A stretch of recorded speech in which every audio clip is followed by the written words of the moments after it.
Hello you guys, Hydro Alpha Omega, and today I'm bringing you a review of Tales of Berseria. And first off, I want to apologize for not uploading this whole week. Some unforeseen circumstances come by, and it really made, and I wasn't on the internet at all. Besides, I used that time to use plan vacation as well, and I really enjoyed myself. And I was doing YouTube for a good long while, being consistent, and I felt like I needed a break. Everybody needs a break. But anyway, that's neither here or there. Now let's get into the review. This review is going to be strictly on this gameplay, and for the sake of the review, I'm not going to do any spoilers because it's a story-based game, and I really want you guys to hear me out without spoiling anything. So let's get into it. Now, if you're a Tales veteran player, you should already know this, but the Tales game is always very story-based, and this one is no different. And I really enjoyed this one more than Berseria because Berseria, I felt like the story didn't get good until the second half of the game, and that was kind of weak sauce to me. But Berseria, this game is very good from the jump. You're caught and you're immersed in the game, and I really enjoyed that. Also, I like how the combat system is did in the game. It makes you really think about who you really need in your team.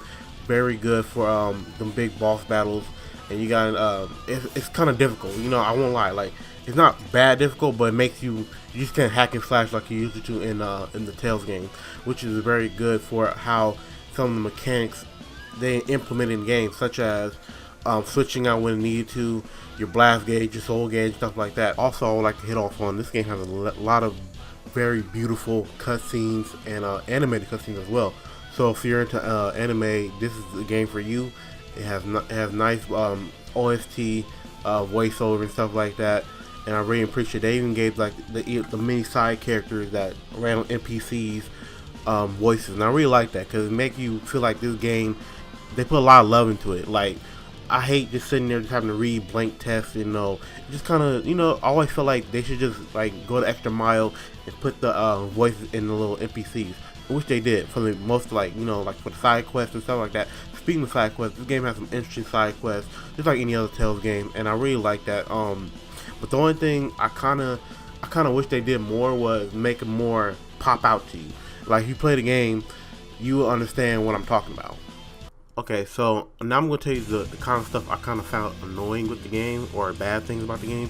So this game is really good, but the simple fact that sometimes it could be a real chore to backtrack, do things where you really need to, because in the game, how I progressed, I felt like I had to do things right then and there, and if I couldn't, I might be able to lose it all at that time, which is unusual for Tales games, because certain parts of the game, they will actually have parts where you won't be constricted to that type of timeline, if I'm making sense, where you can always go back. Hell, they even play skits, even though you way past that area of progression in the game, and I kind of felt that annoying.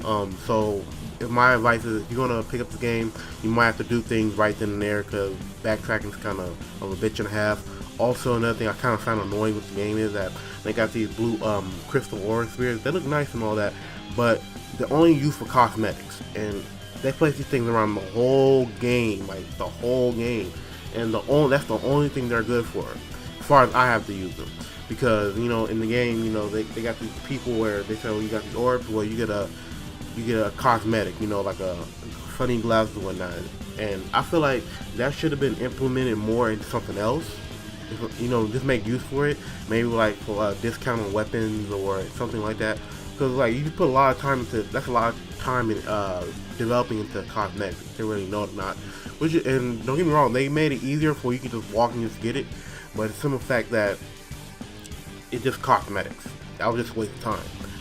But yeah, all in all, I just want to say this is a good game that I really played, even though it has its annoyances. And just like all games, it's not going to be perfect, but this is one of those games that I wish it didn't end. I really like the ride, and I'm glad I played with Berseria and Berseria, because this game is on my back burner, like I said, and I'm so glad I got to play it. Hopefully they make a part 3 to the story, because this is a very good story. Like, a second half of the story was good, and I really like that, but Berseria was always good through beginning to end. It really captured me, really immersed me. So my recommendation is pick up this game first, then if you haven't played Berseria, go pick up that. They're probably cheap as hell right now, and it's a really good story if you're into anime, stuff like that, or just like fighting, JRPGs, all that type of stuff. and you will really enjoy this game. But anyway, I'm about to get up out here. Sorry for the lack of uploads. There's gonna be more content on the channel, live streams, let's plays, and all that stuff. And if you're really ready for the content, like, comment, subscribe, and check out the rest of my channel. And I really hope you guys have a good day. Goodbye.